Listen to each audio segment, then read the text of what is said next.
65 years after Brown v. Board ended racial segregation of schools, debate continues on just how much progress we've really made. You might not realize the case did not end for Topeka Public Schools until 1999. That's when the federal courts declared the district integrated after a plan that included closing Sumner School and building Scott and Williams Magnet schools got all the schools in the district within 15% of the total minority versus white makeup. New numbers show it's a standard USD 501 does not meet today, with enrollment around 50% minority. Schools like Randolph are 32%, while Highland Park Central is near 70%, and Scott is better than 88%. Topeka High hits the mark just about right on. Highland Park about 72% minority. Still, students and the superintendent tell us the legacy of Brown v. Board today goes beyond simple numbers. Two schools. We are a majority minority school. There's a sense of, a lot of groups coming together. Different perspectives. I can always find somebody who looks like me, has the same interests as me. We all come from different backgrounds. We all have gone through different hardships. Highland Park, 72% minority, Topeka High, 50%. But these students say each equally diverse. Diversity to me means different groups. How you grew up, how you were raised, where you were raised. From race to religion to gender to sexuality. Every demographic is represented. Acceptance and promotion of inclusivity within a community. Accepting of what other people believe. Numbers are just to prove a point. You can look at a population and see their color and say, oh, there's so many more of this student than there is of this color student. So It really doesn't tell the whole story. It doesn't, no. Superintendent Dr. Tiffany Anderson agrees. This is really about mindsets. How do you change mindsets in people? Highland Park students say they especially encounter this challenge. We're just obviously in a neighborhood that has a lot of violence and crime, and so people associate that with our students. Sometimes when I go to speak at places and I speak really well, it's like, oh, where are you from? I'm from Highland Park. Oh, it's a surprise to them. Topeka High students say their environment helps them avoid those judgments. You learn so much more from different people. You get a real good sense of what life is like, because life isn't all going to be the same, and you're going to have multiple people from multiple backgrounds. How to bring those views together goes beyond the classrooms. You'll hear what challenges the students say remain and how Dr. Anderson says the district is addressing them tonight on 13 News at 10, part of our special coverage, Legacy in Progress, all this week on 13 News leading up to Friday's anniversary. As we approach Friday's 65th anniversary of the Brown v. Board decision, Topeka students told us they feel their schools are diverse, but not without challenges. Here are the changes they see as Brown remains a legacy in progress. Students say real diversity is about acceptance and inclusion. How you grew up, how you were raised, where you were raised. From race to religion to gender to sexuality. How to bring those views together highlights a challenge beyond the classroom. All the houses with a low income tend to be closer together compared to all, on the outer skirts where there's people with higher incomes, they're able to live, and that leads to their school becoming, predominantly one race or predominantly one mindset. That problem is very difficult to actually find a solution to. USD 501 Superintendent Dr. Tiffany Anderson says it's not that neighborhood schools or neighborhoods of people with similar race or culture are bad, but we need to examine what's happening in our neighborhoods. Communities feed the schools that are closest to them. And so we have to make sure that when we see communities of color that have less opportunity, that we speak to that and we look at ways to make those changes. Irene sees that opportunity falling short in her advanced placement courses at Topeka High. Most of the students, she says, are white. If we're going to claim that Topeka High is a diverse school, then that has to reflect itself not only within the demographics of the population, but also the educational opportunities that every student receives.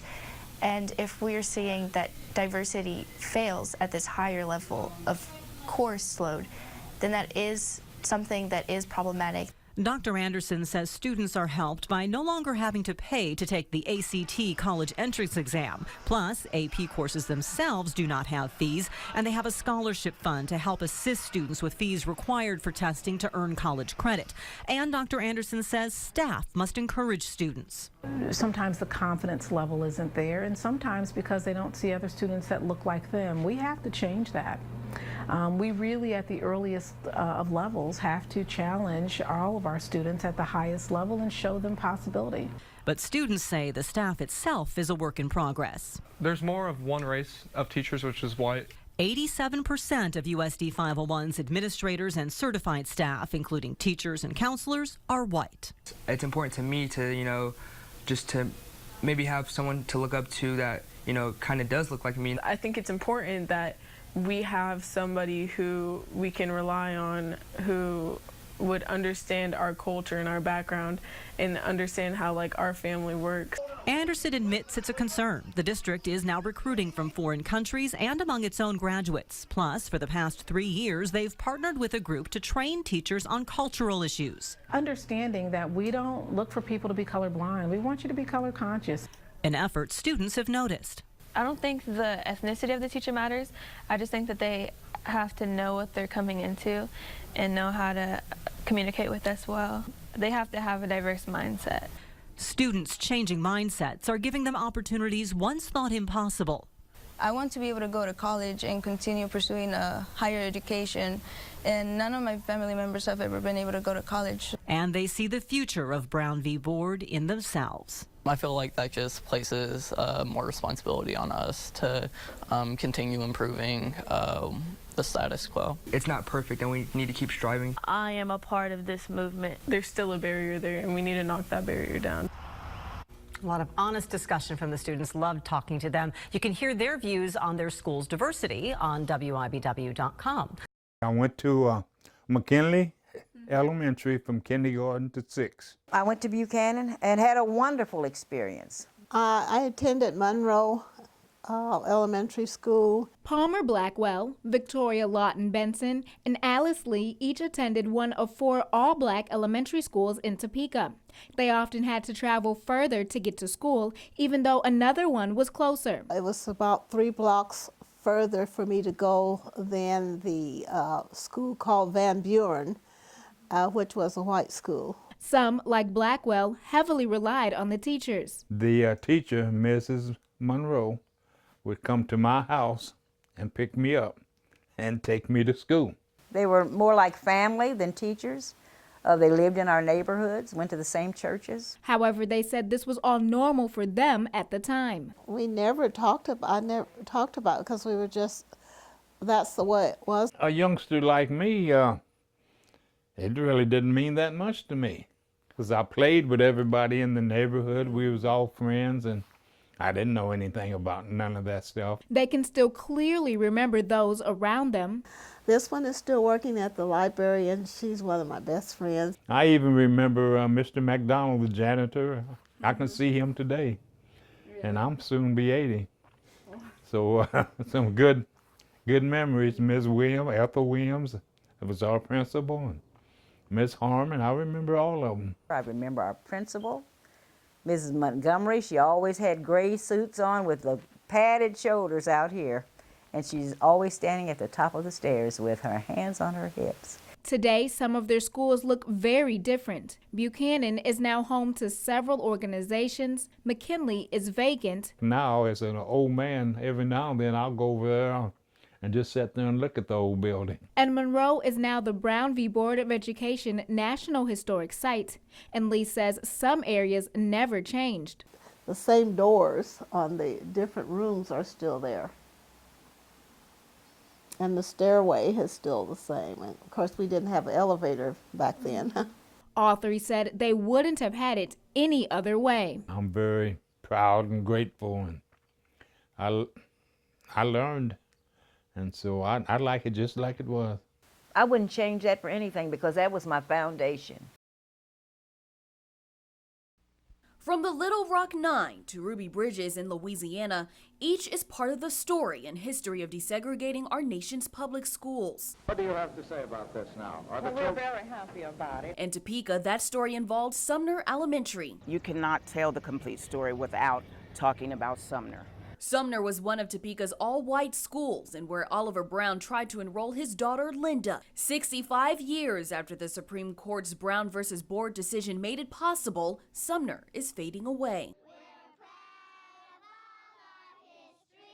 Once adorned with molded ceilings and pristine hallways, the building is now riddled with broken windows and holes in walls. People go in and break in. They've had to board up the windows several times. The California-based Southside Christian Palace bought Sumner School in 2009. With the sale came promises the community says they've yet to keep. Things fell apart at that point. Councilwoman Karen Hiller says the relationship with the church started out positive, then the church stopped answering their calls. It was pretty devastating. The Ward Mead Neighborhood Improvement Association sued to have the building declared a nuisance and forced the church to take action. But earlier this year, a judge ruled the group did not have standing to file the action, leaving Topeka Sumner advocates at square one. Hiller says the city of Topeka shouldn't have let Sumner go. The auctioning that they did as they did it was a mistake. But NIA President Dawn Downing says they don't want to push the church away. We just want it to live. If they refuse, she says, then the community must fight for Sumner's future. The people, the plaintiffs who were courageous and unafraid to go out and ask for change, demand change, equal opportunity for everyone. We don't want that to get quiet. To have Sumner sitting there in simple terms, rotting, is just a shame and should be unnecessary. Please don't forget about Sumner. As a 7-year-old child, Vicki Lawton Benson remembers the tune of her mother, Maud Lawton's song. She played the piano by ear, and she had a beautiful singing voice. Donald Henderson's mother, Zelma, ran her own beauty shop from her home. She was a small lady, not even 5 foot tall, and she was pretty hard.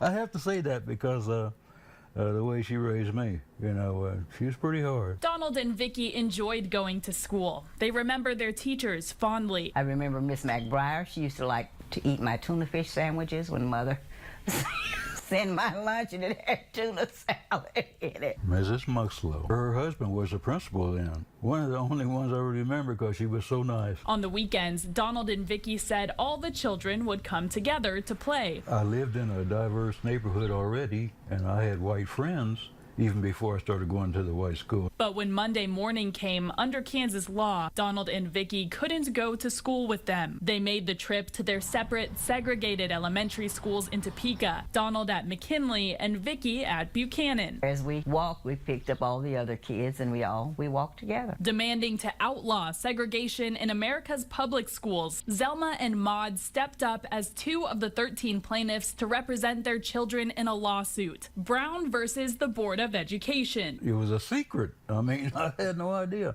I was too busy having fun, and she just let me, you know, so I didn't know a thing about it. We were allowed to be children, so I didn't know anything about what was going on. May 17th, 1954, the U.S. Supreme Court sided with the plaintiffs, ruling separate but equal facilities are inherently unequal. Changed everything. 65 years later, Donald and Vicki are living in a world forever changed by their mothers. She passed away in 2008, and she was talking about that then, how far we've come, you know, and we still got a long ways to go. But we've come a long ways, She would be amazed today. This has traveled across the world and opened up avenues and doorways, not just in education, but for so many, for everything. A path paved by the plaintiffs of Brown v. Board. You have the opportunities, you need to take advantage of them. I mean, we didn't have them back then like they do now. It's out there for you. All you got to do is reach for it. I'm comfortable in my skin. I don't hate anybody. You have to learn to forgive. And you do continue to fight for truth and justice for everyone. You teach history, but if you teach it with bitterness and hatred, that's what you produce. Well, the street party celebrating the 65th anniversary of the landmark Brown versus Board of Education ruling is really just now at 10 o'clock wrapping up. Grant Stevens, you saw him there live. He's back from the event with a look at how Topeka has been embracing its past on this day. And more importantly, Grant, looking ahead to what will be happening in the future. Ralph, this is one of the final events the city planned to celebrate that important 65th anniversary. Organizers say it was about a lot more than just remembering our past. We're ecstatic that for the last 10 days we've been able to celebrate. We're ecstatic that this is not the end, but more so the beginning. Across the street from the Brown v. Board of Education historic site, set up on the lawn of the Brown v. Board mural, a community came together to celebrate. That's what it was, man. That's what it is, and that's what it shall be. Did y'all enjoy that? Happy to celebrate 65 years. Anytime that we get an opportunity to celebrate this court case, it's about what benefits we've reaped from this court case. But it's also a good time for us to do a little bit of a heart check and for us to continue to evaluate how much more we can do for the generations that will be coming behind us. I have a lot of high hopes for Topeka. Momentum. S.J. Hazim helped put this event together. This is Topeka. We are Topeka.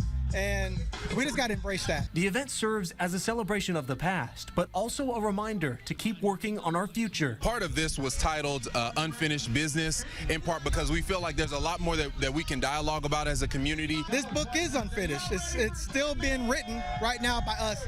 It's up to us to grab the baton. It's up to us to grab the baton. The Brown v. Board of Education site is planning more events to continue the conversation. We'll have a link to their website on WIBW.com.